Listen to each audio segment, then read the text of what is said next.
All right, so we are live. Hello, everyone. Welcome to our June feature update and news.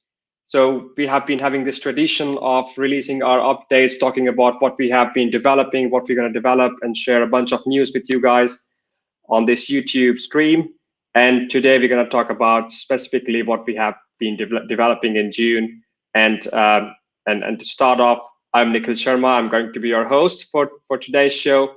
And general housekeeping. So you have a comment section. So you're watching it over YouTube. You have a comment section, bottom right or on the right side of your screen, where you can always drop questions. We will try to take all these questions towards the end when we have Q&A.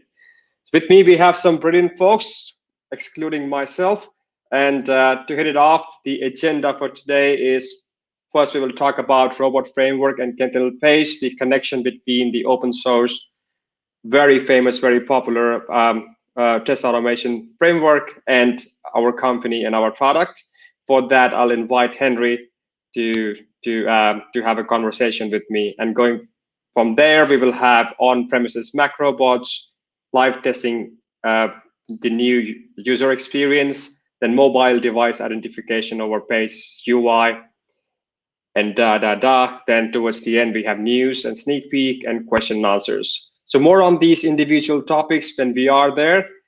But for now, I'll welcome Henry Terho to join me on this platform. Hello, Nikhil. How are you doing? I'm great. How are you? How are you doing? I'm not gonna ask you what you're wearing because I can almost see what you're wearing. So let's start from there. I at least have a shirt that's verifiable on the stream, but nobody knows about anything else. Yeah, that's how it goes. I have a white shirt too. So. From there on, so you have been representing Qentinel in Robot Framework Foundations, including other foundations too, open source community. You are our evangelist. Tell our users and audience now a bit about Robot Framework. All that's very popular. I thought it's a good idea to start from a brief introduction.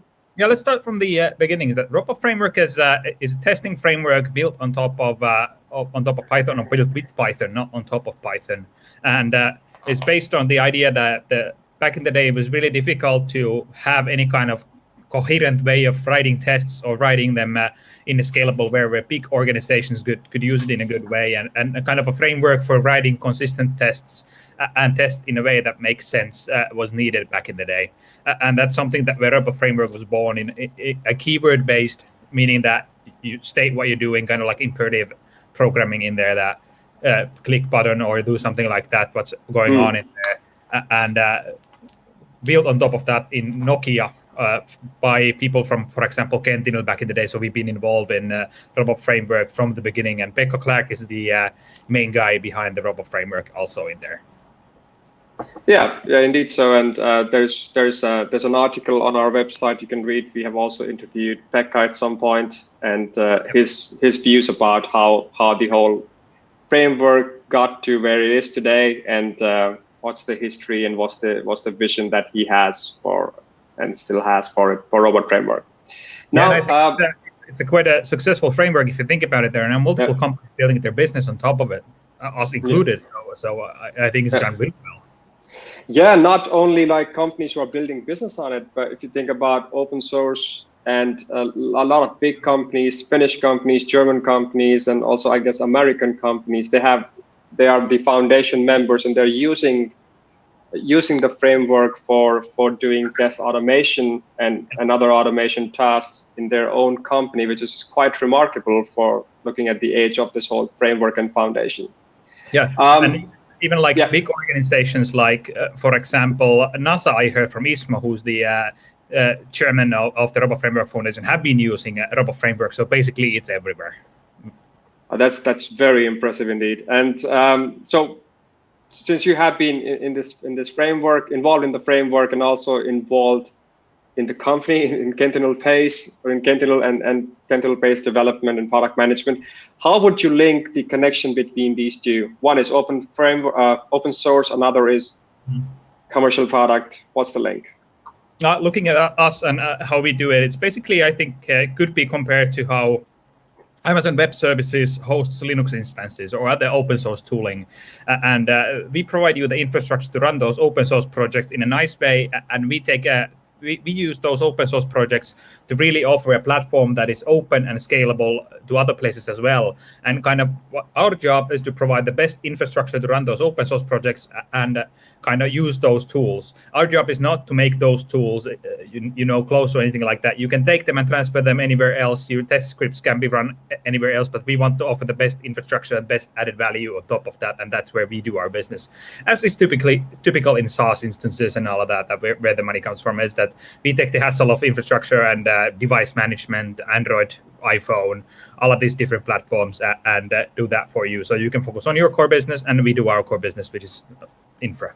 Right, and including that also taking away the headache of dependencies and all that which comes with maintenance of test automation infrastructure, especially when you scale this thing up. Then the next question would be, what's in 4.0? So that came out a few months ago. What's in there, and how have we been involved with it, or how is that incorporated now in Qentinel Pace? Oh yeah, 4.0 is a newest version of ROPA framework, which came out just like as you said, a couple of months ago. And there were some improvements on the control structures in there, and a lot of course, other major fixes in there. But I think the main thing that it introduced was these if-else control structures into ROPA framework. And this is mostly for the RPA cases, which use them. And typically in test automation, you want to be quite imperative, so those are not that needed. And that kind of shows the history of the framework that is. Most RPA tools have evolved from test automation tools, and this if-else stuff is just now being tacked on here to improve the way that you can use ROPA framework also in a lot of RPA cases, and of course making a little bit of more technical or interesting end-to-end test cases as well.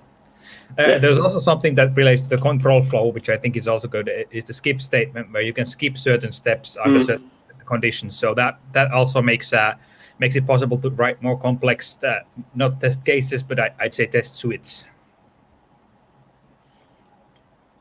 Yeah, indeed. And yeah, please continue.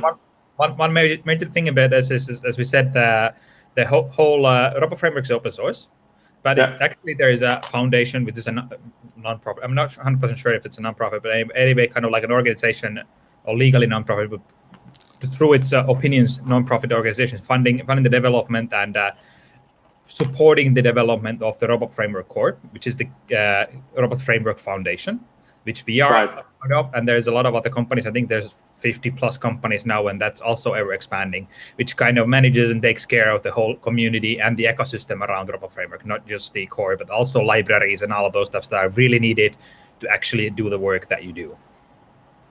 Right.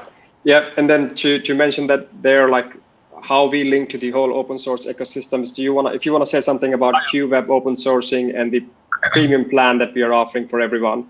Yeah, for example, now we've open sourced our QWeb web automation library, which basically lets you do web automation with keyword-based automation, so you can interact with them. I think we can get the link into the chat at this point. So QWeb is on GitHub and it's open source, and it's our way of writing web tests, which we want to be super concise, super easy to read. And we think, and we don't just believe, we know from the facts that this really reduces the amount of maintenance that you do. And I think that's the most low maintenance web automation library out there. There are a lot of other great libraries which are focused on a little bit of different things. Our main focus is on maintainability and readability. For example, the superb sorry. Now I lost my thought on the library. Playwright, for example, for Robot Framework, if you need more technical access to the Shadow DOM or something like that. But if you just want to get your test cases running and have them run, that's then what we do. There's a lot of tools for every need in the community, and I think that's the power of the open source community, that everybody can make their own tools and for specific use cases. Yeah. Well, I will thank you at this point. I think we're a bit over time, so I have to politely kick you out. But thank you for one thing. If you want to support ROPA Framework, you've got a lot of value about it. Please join the actual foundation. It is not too expensive. We want you in there. We want to hear your opinion on where do we develop this and where do we take it from there. Just a shill in the end. Thank you. Yeah, with those good words. Thank you. Thank you, Henry. All right, so with that, next thing we will have on-premises Mac robots. Now to give you a brief, and while we are setting Sami up on the platform, so this on-premises Mac robot, so we have developed on-premises other robots back in a few months. And then the idea here is when the application is behind the firewall or it's not accessible over open internet for various reasons that the company might have, what we do is we take these robots behind the firewalls without interfering or opening any firewall ports in the company's firewall. And then, although these robots are on premise, but they still have a connection to Qentinel Pace, and you can basically treat them as you would treat your cloud robots in Qentinel Pace. So earlier we have had for Mac, now I'm losing my thoughts, but we had Windows version, the Linux version, and there was a Docker for Mac, but now there is also another on-premises Mac robots. But I'll shut up here and let Sami take over.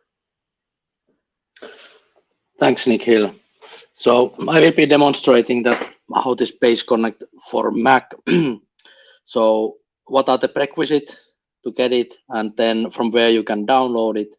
Then I will install that and run some very simple test suite with the robots set up. So here you can see our front page of the Qentinel Pace. So when I'm going to organization, so this is my demo organization. So what are the prerequisites? So the organization needs to have as a minimum a team plan or team 24/7. Plus then there has to be this on-premise robot creation add-on added, so that then you can download these PaceConnect agents for your computer. So I'm now heading to this agent section, and on top of this page you can see different options for which platforms you can download this PaceConnect. So there's the Docker, then Windows and Windows with mobile support for Android, and now this latest addition is the Mac version here. So by pressing this button you can download it here. And I have already in a way pre-configured two different Mac computers here, and currently I'm actually installing the PaceConnect for this latest MacBook Air M1, so it has this new Apple chip inside. So like in many good cooking programs, the top chefs have something pre-cooked, so I don't download the installer itself. I have already downloaded it, and it's coming from the oven. So I'm just launching now this Apple disk image based installer. So double clicking this one launches the installer. Then it's very easy drag and drop installation. So you drag this PaceConnect over applications and wait a couple of seconds so the installation takes place. Finally, you can then eject this disk image so that it doesn't eat any resources afterwards. Then you can head to the application side, and here you will find the PaceConnect icon, and then just double clicking it and waiting a couple of seconds. It will launch, and now I will trust this, so I'm opening it. And now if you are very first time running this on an Apple M1 computer, it will ask that would you like to install the Rosetta translation software, and that's something that you have to install. So because this is done on Intel based pipelines as of today. It may change later, but as of today you need the Rosetta translator there. And as you can see, we have now this agent running, and it's connected to Pace backend. So let's refresh this agent. So now we can see that we have a green block here, and it's connected. So that's fine. Then I have this another Mac. I want to just say that I have this MacBook Pro. It's an older Mac running an Intel chip, and it's also running the PaceConnect and connected to the Pace backend. But that's not available for me. So that's in a closet. So in some other place. So I will now head to a project. I have a project where I have then actually set up these on-premise robots using those PaceConnect installations that I had. So another one is this MacBook Air M1, and the other is then this Intel-based thing where I don't have in a way access. So let's run the first web starter suite for Safari browser. So just easy, press run, and now this robot is on this same computer where I'm doing this demonstration. So you will soon see the Safari running. So this is our starter suite for web. It's very fast on this M1. Takes a couple of seconds. And now then, if I want to run, for example, on Chrome browser, this is something that doesn't come, the Chrome browser itself doesn't come with this PaceConnect itself. So you have to install Chrome browser separately. But if you have that, so we have the latest Chrome driver for that inside the PaceConnect. So that should work like that. So I can run now on Chrome, similarly, the same suite on Chrome.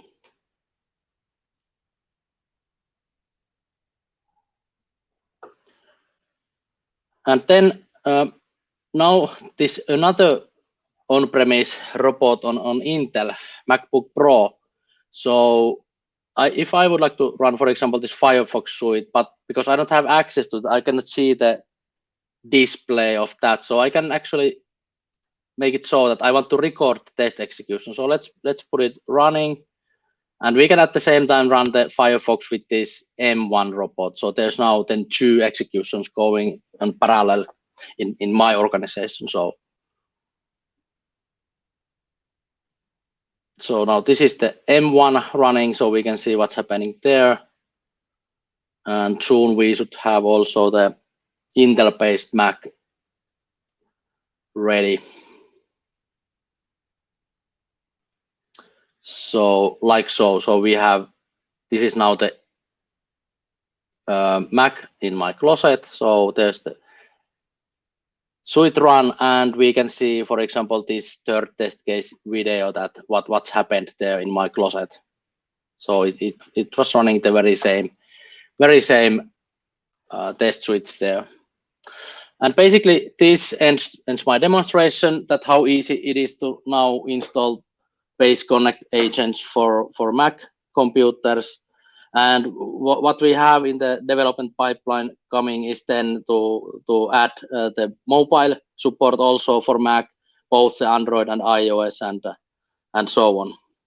Thank you. Back to you, Nikhil. All right, thank you, Sami. Thank you for the brilliant demo.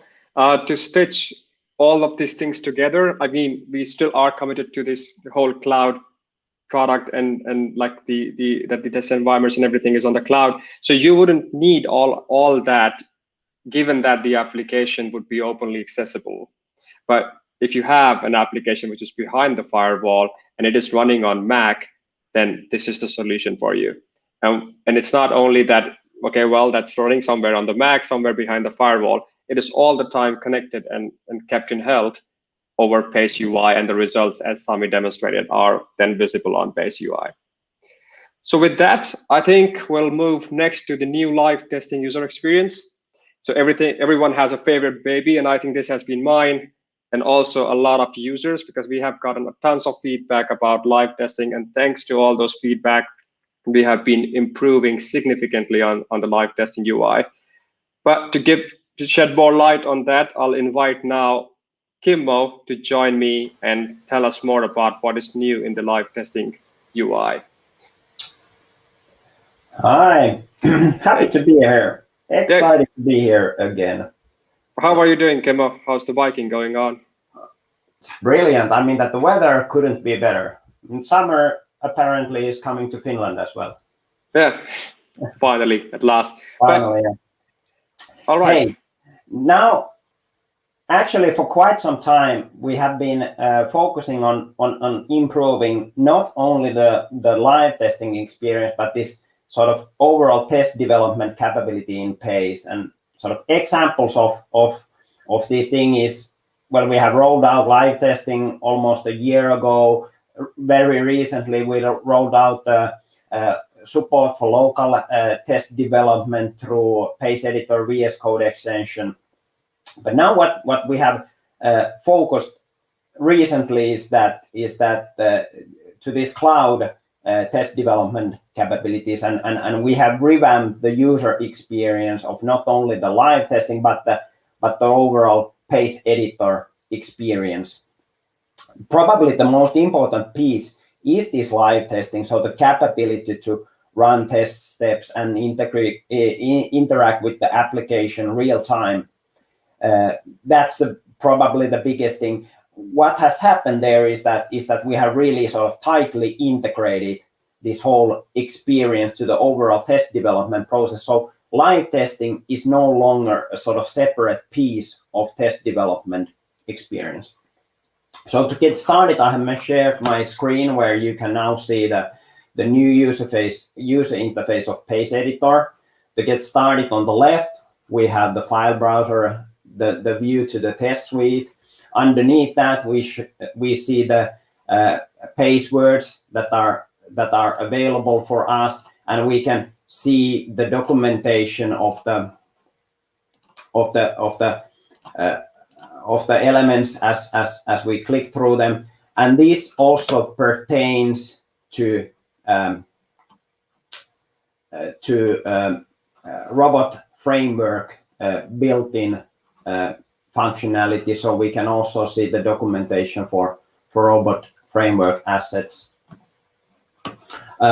Next, on the left, we have a sort of view panel where you can toggle different panels from the view, and we can, for example, trigger deviation detection here that then shows the unlikely steps in the script.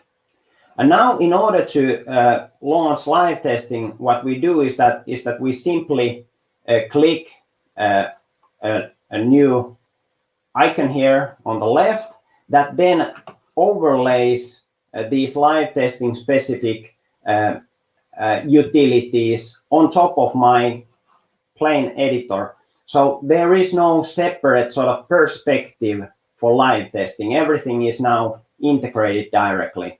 So I have my editor view. So what I'm ever doing with my test script, it's always there. I can save it and work with my script sort of in a very standard fashion. I have here on the right, then I have the view to the application, the desktop view, interactive view, so I can interact with the application through my test script and even with mouse and keyboard. Below it, I have the terminal view, so the test execution output and login information is visualized here, and all the executed steps that I'm performing will be rendered here. So to get started, I can, for example, execute one of the steps there. Now the output is visible here. The display gets updated as I'm navigating in the test script to a particular web page, and the action that I have taken is recorded to a test script. As I was saying that the test, we have really integrated this whole process into test development. To demonstrate that, I can, for example, now start to further refine my test script by adding a step that then clicks an item.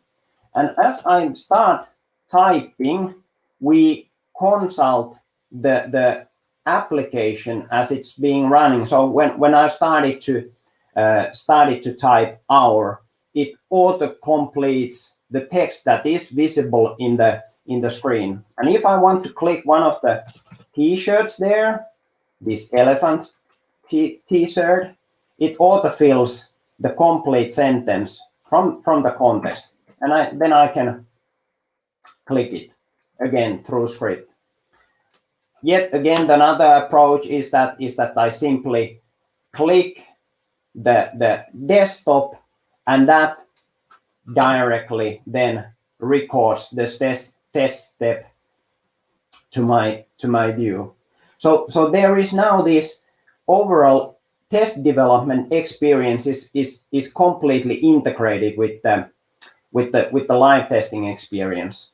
If I wish to go back to the plain view, to the editing view, I can simply go back, sort of hide the live testing specific panels, and I can continue to work my script here, and I can bring the views back here, and I can continue to further develop my test script. So like Nikhil said, I'm also very excited about this new thing, the live testing in overall, the new UI and the new user experience. We are looking forward to roll out this as part of our next production update later this month. So it's not available today. Later this month it will be. This concludes my short demo. I really hope that you have enjoyed it and like what you saw. I sincerely thank you for your interest and time, and hand it over back to you, Nikhil. All right, thank you, Kimmo. I'm gonna cut the sales pitch short, so I'm not gonna say it, but this was really fantastic demo, and I really enjoyed this whole live testing and how it has gotten evolved over this last 1 year. Is there any future plan that you might have in your backpack that you want to reveal here? There's plenty. One of the things is that the whole experience, that how that is going to play out with the on-premise systems when we don't have access from the cloud to the application that you're testing. That how do we deal with that situation? There are a bunch of items that we want to improve on especially on the recording side when it comes to working with for example, SAP and Salesforce, these kind of enterprise applications and so on. We are not running out of ideas. Yeah. All right, good to hear, and still excited and looking forward to all these developments. And yeah, me too. Even more so showing them here on this exactly. stream of ours. But thank you so much, and have a great weekend. Next, I have, who do I have? We have Jori, and while we're setting Jori up, the idea here is when you have to run test cases on mobile devices, and again now let's say you have your own device farm which is behind the firewall, and you want to run the test cases. There could be 10,000 reasons for doing that. Maybe you have your own device farm, or you have an application which is not accessible openly. But to tell you more about on how these things work, I'll invite now Jori. So hello, Jori. Hi, Nikhil. Thanks a lot. And hello, everyone. Yeah, so you go ahead, and let's catch up when you're done. Sure. Okay, this is Jori from Qentinel Product Development. So the scenario is that we want to run automated tests on physical mobile devices that we have in an on-premises device farm. And I'll be showing how to manage these mobile devices using Pace and PaceConnect. To get started, we need a Pace subscription with the on-premises robot creation add-on. An alternative would be to run mobile tests on BrowserStack. BrowserStack is it offers access to mobile devices as a service over the internet, and Pace allows us to do that if we have the mobile testing add-on. But this time we want to use our own devices, so it's the other add-on. And once we have that, we can access the PaceConnect page in the Pace user interface. To get started, we need the PaceConnect agent software. So the device farm consists of one or more Windows machines that run as PaceConnect agents, and then mobile devices connected to those agent machines via USB. So we start by downloading the PaceConnect Windows installer with mobile support, and run the installer, next, connect the agent. And I have already done that, so I am running the PaceConnect agent on this same laptop that I'm demoing from, because I don't have a real device farm in my closet like Sami does. And this PaceConnect page used to be showing just these agents, but now it also shows the mobile devices. So what happens next is I'll connect a mobile phone to my laptop with USB. The mobile phone needs to have USB debugging enabled, because otherwise it wouldn't allow remote control via USB for obvious security reasons. So the mobile will appear in this list under this agent that is the one that I'm running now. The mobile doesn't have any human readable name because the devices don't report such names. So let's go to the edit page and give it a nicer name.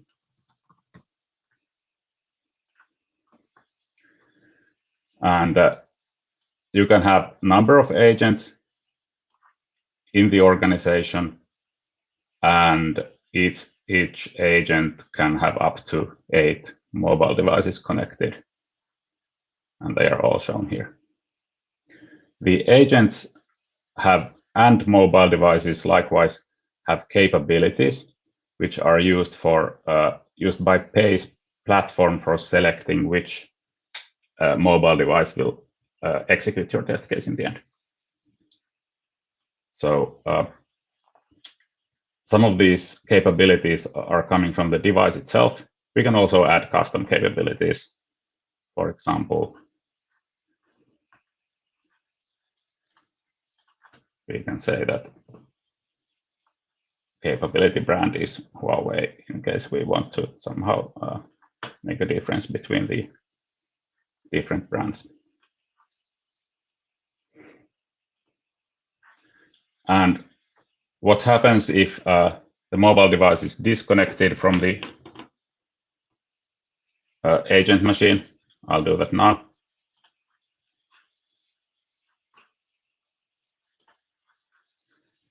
There will be a separate section of disconnected mobile devices, so Pace will not forget this machine or this mobile device until we either decide that we never want to run tests on this machine and click forget, or we reconnect this same mobile to the same agent or different agent, and Pace will remember its name and its custom capabilities. So I'll just reconnect the device.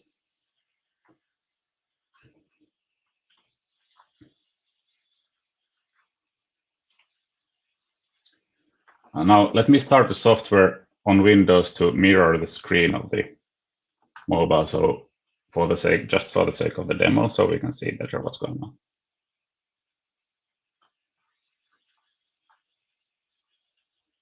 Like there. This is now my finger swiping back and forth on the mobile. So we want to run tests. For that, we need a test robot in Pace. So let's go to a project page, add a robot. The run environment is now PaceConnect for on-premise execution. The robot type is mobile. And next, we want to tie this robot to the mobile devices that will actually run the test, where the capabilities come into play. So we add demands to the robot and say that tests under this robot are only run, for example, when the OS capability of the device is Android. We can also add capabilities of agents. So we can say that in addition, we demand that the location of the agent is home. This is a custom capability of my agent. Then we're going to need a test suite, which I'll add from my Git repository. Let's select the branch.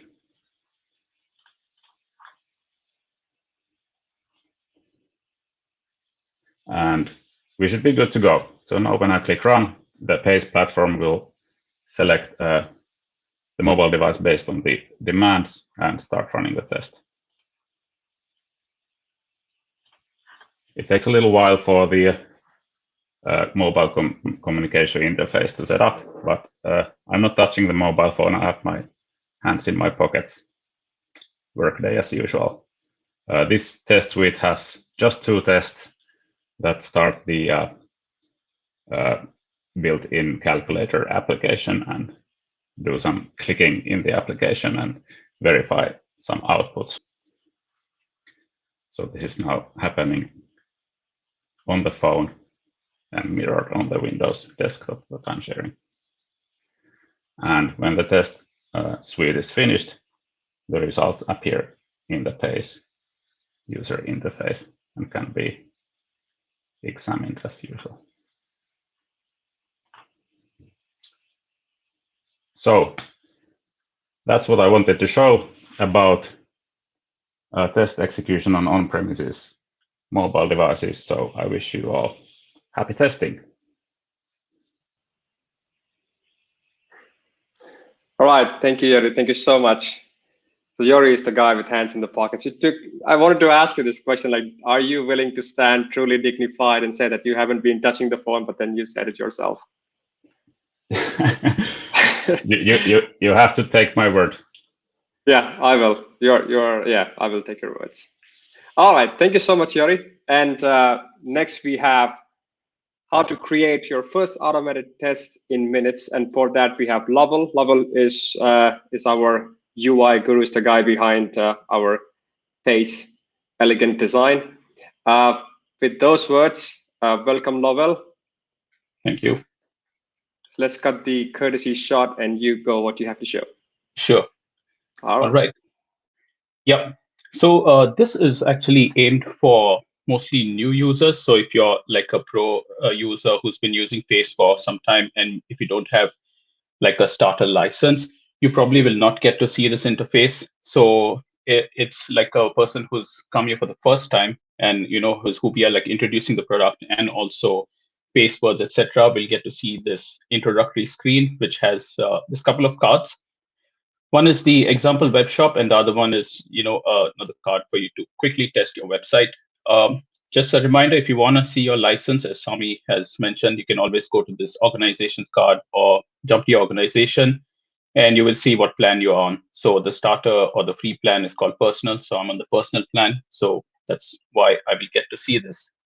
So as a new user, I can just quickly come here and start creating tests. But since I'm like on a clean, empty version of my Pace UI, it will prompt me to create a project, robot, and suite. So these are pre-filled, and I'll just hit next. So what this does is it will create a project for me, and then it will create a robot, and then it will create a custom starter suite. So this custom starter suite is where I can actually write my test scripts. So it just takes a few seconds to create, and then once that is done, you will reach the Pace editor interface. So over here, there's this test.robots file, which you can click on. And the robot file has a lot of commented code, which are like instructions.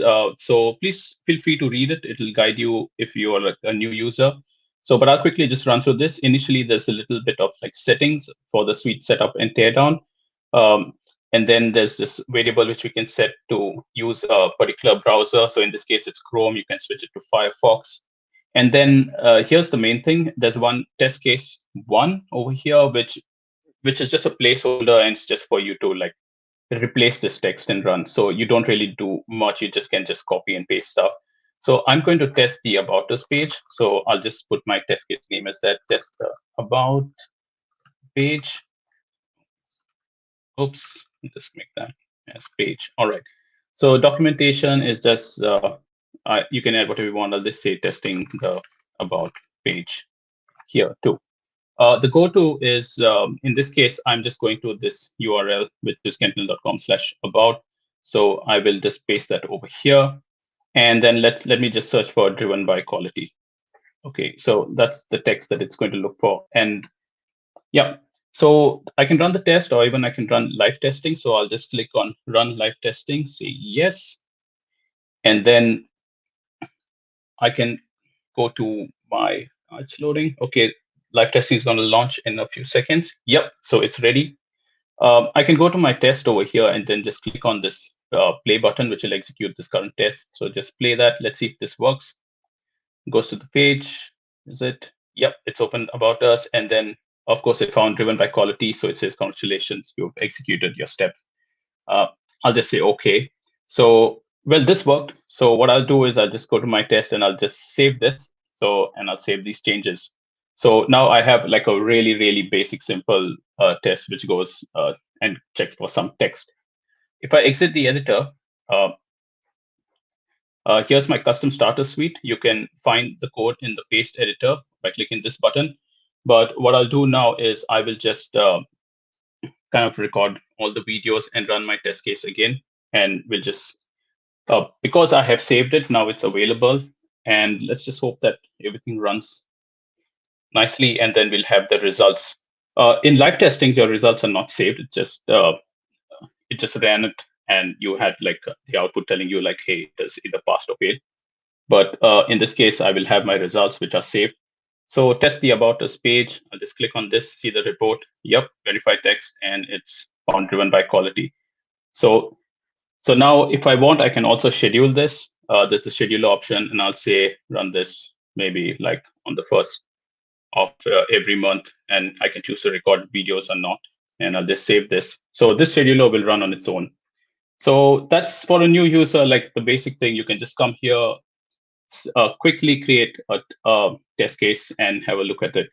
What you could also do is make sure to check out this example web shop of ours. So I'll click on run example test. This will create another test suite for me, a starter suite. The one we created earlier was the custom starter suite because it's like of your custom website.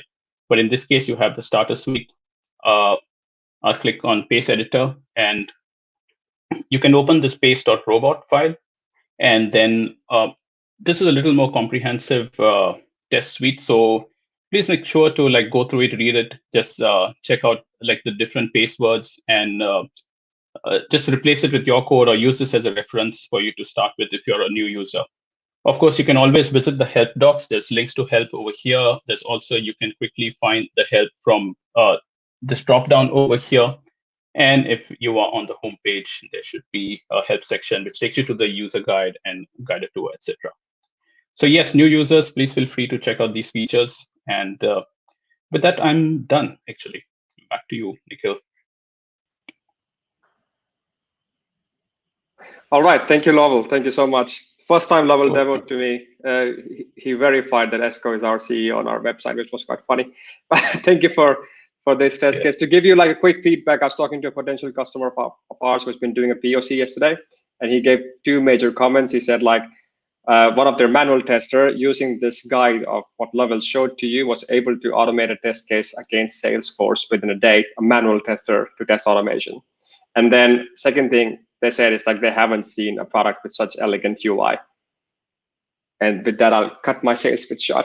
All right, so next we have news and sneak peek. So as Kimmo has revealed a bunch of things that will come in live testing. One of them is obviously like how it works with mobile devices. Can we do that and element inspection on with mobile devices?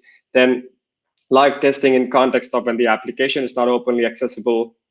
And there are tons of other features in live testing that will be coming forth. PaceConnect will, for Mac, would also have the capability to then test iOS devices.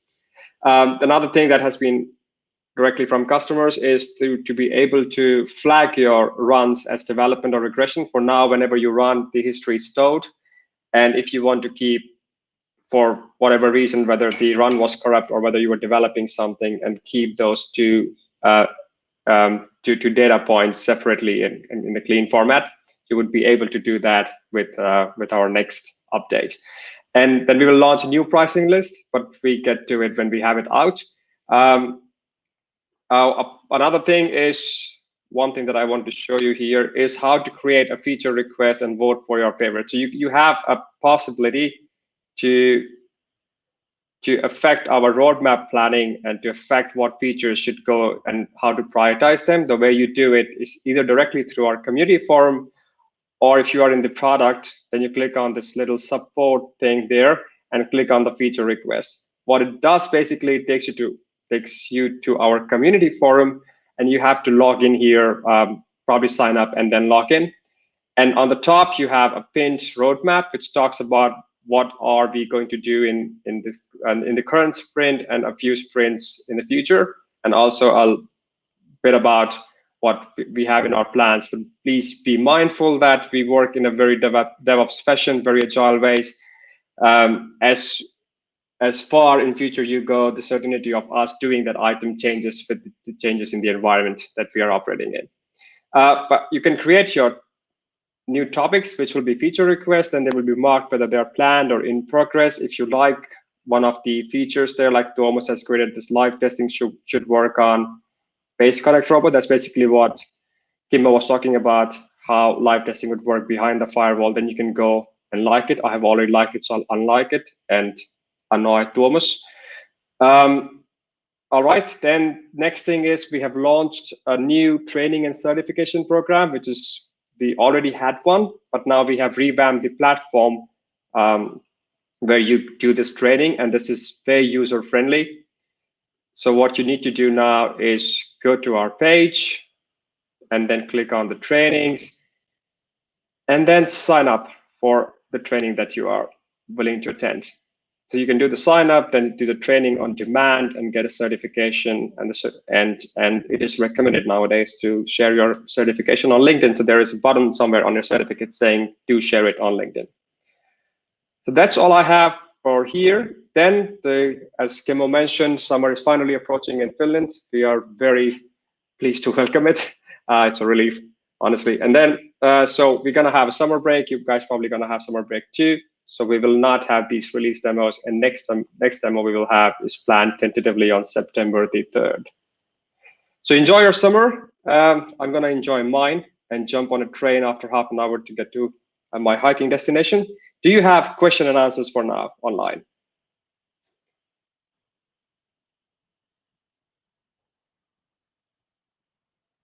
Looks like none, but you can always reach us out at info@qentinel.com, or then personally to me on nikhil.sharma@qentinel.com. And if you haven't heard it enough, we offer this premium plan for everyone anywhere in the world with an email account. And that's a perpetual account, so it lasts forever. The limitation, of course, is that you can run 60 minutes of test automation every month. And if you haven't signed up yet, please go ahead, sign up also for the training and certification to better understand how to use the product. Then one thing I want to say is, if you sign up, then you can get to enjoy all the features. Well, all the features that Lowell was talking about, Kimmo was talking about, but then for PaceConnect options, it gets to a commercial version of it. Well, with that, I thank you everyone for watching the stream, and please stay tuned for the future streams of ours. And last but not the least, I also thank all the people who were involved in showing these demos to you. With that, have a great weekend, and we shall close it. Bye.